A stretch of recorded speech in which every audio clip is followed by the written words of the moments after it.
Greetings, and welcome back to the MCOC Encyclopedia.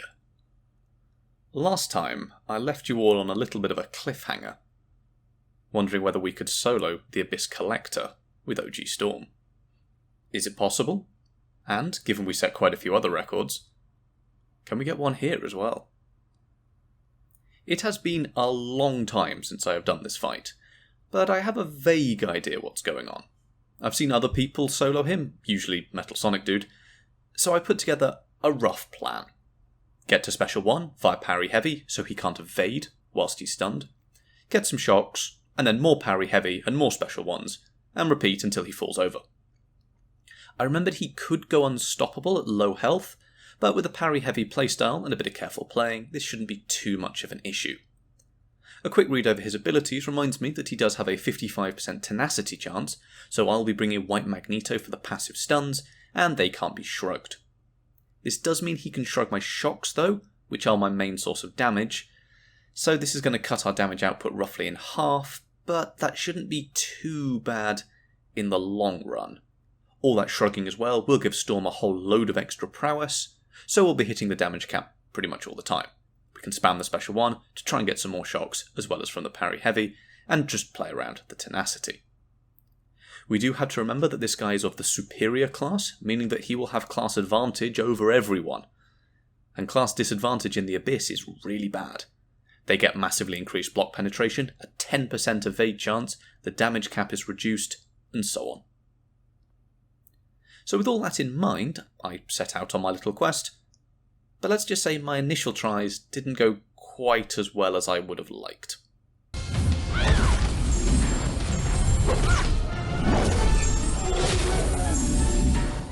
Yeah. The tenacity here was also much worse than I expected, with shock after shock after shock being removed. And it was around this point I discovered something else. Storm is just too good. Her specials will hit the damage cap. Only when critting to start with, but with all that shrugging it quickly becomes on every single hit. Now you might say, why does this matter? Well, below 85%, the Collector can't lose more than 1% of his max health from a single source, and will go unstoppable if that is the case. So once he's below 85%, no more specials. No more specials, no more Special 1s, no more Special 1s, no additional shocks. We have to get all of our shocks from heavy attacks now, and we're limited to just basic hits. Once I got into the rhythm of this fight, we faced another problem. The Collector's AI. This guy is super passive. He is happy to just dash back and wait around. And the only times he likes to go aggressive are when the Abyss timer goes round, or when you are stunned, probably from his Special 1. But this is a fight I just need some aggression from him. I need to get those shocks refreshed, and if he's just dancing around not throwing specials, then this can get very difficult, and the fight can just end with my shocks falling off, and that's the end of that. No more Special 1s to get them back because he'll just go unstoppable. We gotta go again. Despite this, my tries were getting better and better, and we soon hit our next roadblock. At 40%, the Collector goes immune to a whole bunch of stuff, and luckily shocks aren't one of them, though stun is. If he did go immune to shocks, then this fight just wouldn't be possible. The Collector's abilities state debuff effect, and given we have White Magneto pre-fight and hence passive stuns, this shouldn't pose any issue. Yeah, that's what I thought too. So it turns out this is an issue. For nearly half the fight, this guy is fully stun immune, and we're playing a parry heavy champion. Now in any normal situation I'd just punish the defender's specials with my heavy attacks to keep things going, but that certainly is an option here given the crazy animations we're dealing with on the Collector's special attacks.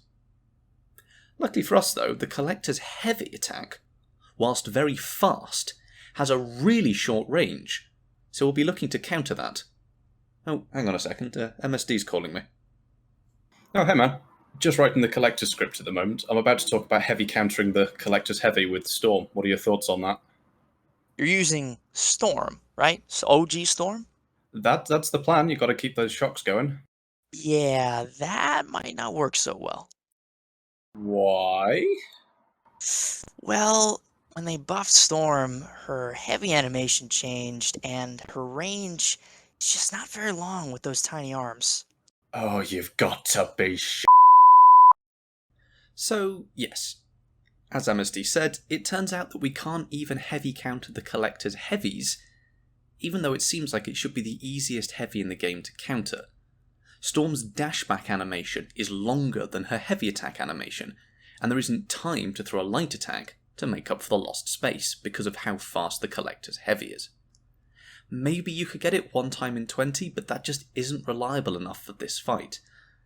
Also, he's got a 10% evade chance across 2 hits, so that also reduces the odds of getting a successful counter. We need to find a way to heavy counter this guy, and given that we can't make our range longer, the only thing we can do is make our dashback shorter. But how are we going to do that? Simple, really. In our corner, Storm hasn't got room to dash back. So yes, against the Abyss Collector, we are going to get cornered. On purpose. Now, this actually is easier said than done. We have 9 seconds between heavy attacks before those shocks fall off. And if we're too far across the arena, then they'll fall off before we make it all the way back to our corner. Combine that with the Collector's really passive AI and him not throwing specials, and we have to make sure that we stay on our side of the arena for the entire fight. So now, our plan is to get stuck in our corner with one of the biggest and nastiest opponents in the entire game, and we still need to deal nearly 2 million damage. We are just going to have to hope that he throws his special attacks, because if he gets to special 3, that's the fight over, and that we can just keep those shocks going. Yeah, fat chance. Nevertheless, I knew that this had to be possible, and with a little bit of RNG, we could get there. And I finally got a try that showed me it could be possible.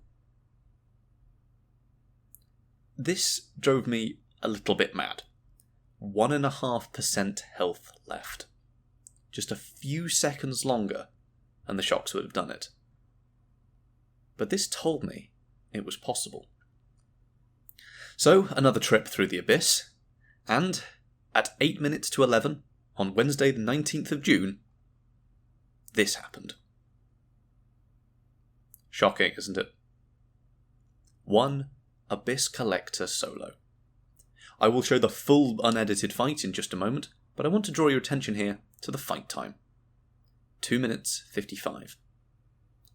At the time of recording, not only is this the current world record, it's also the first solo I can find anywhere that breaks the 3-minute mark. The next fastest I can find is with MSD, using Kate Bishop at 3 minutes 33, and MSD again with Onslaught at 3 minutes 41. Both incredible solos, taking significantly more skill than this one, but we've taken nearly 40 seconds off that best time. So, let's have a look at the full, unedited solo, and I will walk you through everything that I was thinking as it happens. This fight is all about the plan. We're going to start off by parry heavying, and every time I parry heavy, I will dash back to try and maintain my space in the arena. The statue in the background with the seat is Karina, and she is dead center in the arena. So I want to try and make sure I stay around there or just to the left of that. I know that he will get 2 bars of power before I want to throw my first special one. I have 7 prowess. Ideally I'd have 10, but 7 is good enough. And here he goes for his special 2. I don't punish the special 2 because he's got Fight Me Coward, which means he's more aggressive, meaning he will dash towards me, I can maintain space, and there's no chance of being punished. We've had some very decent RNG so far on those shocks with them not being shrugged. We have had many examples of me just getting no shocks out of about the first 10. So we required a bit of good RNG in this run. He's being reluctant on the special 2, there it comes. I am not some fancy wizard player, you will not see me dexing any part of the special 2 apart from the last hit. Now, he is down below 85%, so no more special 1s. We don't really have to worry about the Abyss Fractures, which is the red timer that sometimes appears on me, because we're just going to knock him down, and that makes them go away. Just about managed to refresh the shocks there. We're up to loads of prowess, but it doesn't matter at all because we can't throw any specials. Parry heavy, stay in the middle, don't get clomped by that special one. 10 shocks is very good RNG, still on 10, and he is ticking away very nicely. We're up to basically 16,000 damage per tick. This is really, really good, but we really need that special 2 out of him. There it comes. So, we need to get that parry, heavy, there we go, refresh the shocks. We're still at 11, but the damage is ticking very nicely. You can see we've dropped down to about 60% health, or a bit below, so I have retreated a bit more. I am now closer to my corner. Deal with that special one nicely, remove the Abyss Fracture timer off us. We're still at 11 shocks, which is quite worrying. I'd really like to be at about 15. You can see me spam dashing back now, because we've only got a few more parries before he goes stun immune. Our health is doing fine, though we will start losing a lot when we come to just basically baiting blocks. You can see we're just blocking the entire special 2, and we know there, that is the heavy counter we're going for. I'm just sat in the corner blocking hits, and I just need him to throw the occasional heavy. Here it comes. Please. There. Heavy. You just have time to heavy counter. Now he can start going unstoppable. If he throws a special attack, or I have to heavy while he's unstoppable, that's a real issue. We use the striker to save our shocks. I need that special 2 out of him. Very luckily, he throws it right back into the corner. We need one more refresh. There it comes. He's unstoppable now, so there's not much we can do apart from just hope. He's got his displacement phase going now, so if I get to 20 of those grey icons, that's it. Fight's over. I've saved my Horsewoman unstoppable for this moment, and there it is. We go for the special 3 finish. That's all that is required. The fight could have actually been slightly faster if we didn't go for the special 3, but there comes the ending screen. Storm, superior class. The Collector, not so much. 2 minutes 55 for a fairly clean Nameless Collector solo. Go for the screenshot for the flex. Fight time is actually about 2 minutes 50, 2 minutes 48, but 2 minutes 55 is the official time. So, there you have it. Storm soloing the Abyss Collector, claiming the world record, and the first fight below 3 minutes. Now, this is an unofficial record. We can't actually put it on the official leaderboard because it was done on the content creator testing server. However, that gives me no advantage at all in the fight itself. It just means I have essentially infinite energy to get through the Abyss path and to fight the Collector. If you have any questions, please leave them down below, and please do all the YouTube stuff. I also have a Discord server, so feel free to join that. A great place to get specific advice, make suggestions for future video topics, and while I'm awake, I do my best to be there as much as possible. Thank you, and I will see you next time.